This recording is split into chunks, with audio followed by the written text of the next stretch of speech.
झारखंड के कोलेबिरा विधानसभा में आज तक नहीं खिला कमल।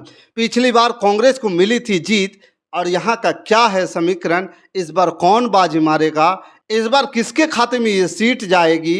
कोलेबिरा सीट पर आज तक जो है बीजेपी का कमल नहीं खिला है और किस प्रकार का मूड है उस विधानसभा में, आइए इस पर चर्चा करते हैं। दोस्तों नमस्कार, मैं हूं पवन चंचल और आप देखना शुरू कर चुके हैं जनजोश न्यूज़। अगर आप इसे फेसबुक पे देख रहे हैं तो फॉलो कीजिए और यूट्यूब पे देख रहे हैं तो सब्सक्राइब कीजिए। झारखंड में एक बार फिर से विधानसभा चुनाव का रण जो है सजने लगा है।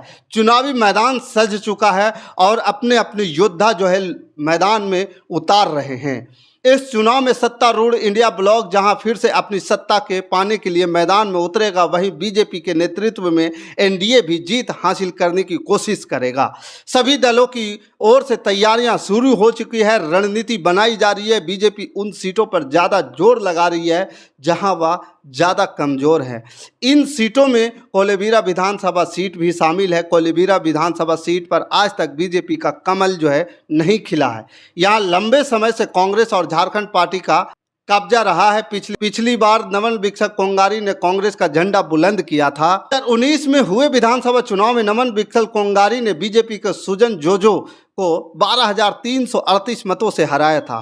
नवल बिक्सल को 48,350 वोट हासिल हुए थे, तो वहीं सुजन जोजो को 36,137 मत मिले थे। झारखंड पार्टी की आयरिन एक्का को 18,700, बहुजन समाज पार्टी के सुरेंद्र सिंह को 18,010 और रसेपा के अनिल कंडुलना को 14,351, निर्दलीय शिवचरण मांझी को 1526, प्यारा मुड्डू को 1474, झाविमो के दीपक केरकेट्टा को 1352, निर्दलीय डेविड पवन केरकेट्टा को 888 वोट मिले थे। बीजेपी को इस सीट पर भले ही आज तक जीत हासिल नहीं हुई, लेकिन लगातार पिछले 3 चुनाव में दूसरा स्थान हासिल हो रहा है। इससे बीजेपी को उम्मीद की एक किरण नजर आ रही है। बीजेपी नेतृत्व को लगता है कि अगर इस सीट के सामाजिक समीकरण को साध लिया जाए तो जीत का स्वाद चखने को मिल सकता है। एक अनुमान के मुताबिक इस क्षेत्र में 45,000 से अधिक मतदाता मुंडा जनजाति से हैं। खड़िया जनजाति की आबादी भी अच्छी खासी है। इन जातियों के प्रतिनिधि को ही जीत मिलती रही है। इस क्षेत्र में जल जंगल जमीन की सुरक्षा, आजीविका और अमन चैन अहम मुद्दा है। इन क्षेत्रों में बेहतर कार्य करने की जरूरत है ताकि क्षेत्र का समुचित और समानुपातिक विकास हो सके। सरकारों ने आदिवासियों के हितों की अनदेखी की है। गरीबी और पलायन की जो है गंभीर स्थिति है, इसके फलस्वरूप लोग रोजी रोटी के लिए पलायन करने को विवश होते हैं। क्षेत्र में जंगली हाथी सालों भर आबादी में घुस करके लोगों को परेशान करते हैं, जिससे जान माल और फसलों का नुकसान होता है। शिक्षा, चिकित्सा, बिजली, पानी जैसे अहम बुनियादी सुविधाओं को बहाल करने की दिशा में कार्य किया जाना चाहिए। अब देखिए, जिस प्रकार के यहाँ पे सियासी समीकरण है, जिस प्रकार से यहाँ पर जो लोगों का जो दिलों में जो राज कर रहा है, एनडीए गठबंधन के नेताओं का जो सियासी समीकरण फिट है, वो सियासी समीकरण कहीं ना कहीं बीजेपी के पाले से सरकती दिखाई दे रही है। बीजेपी यहाँ पे बहुत प्रयास कर रही है।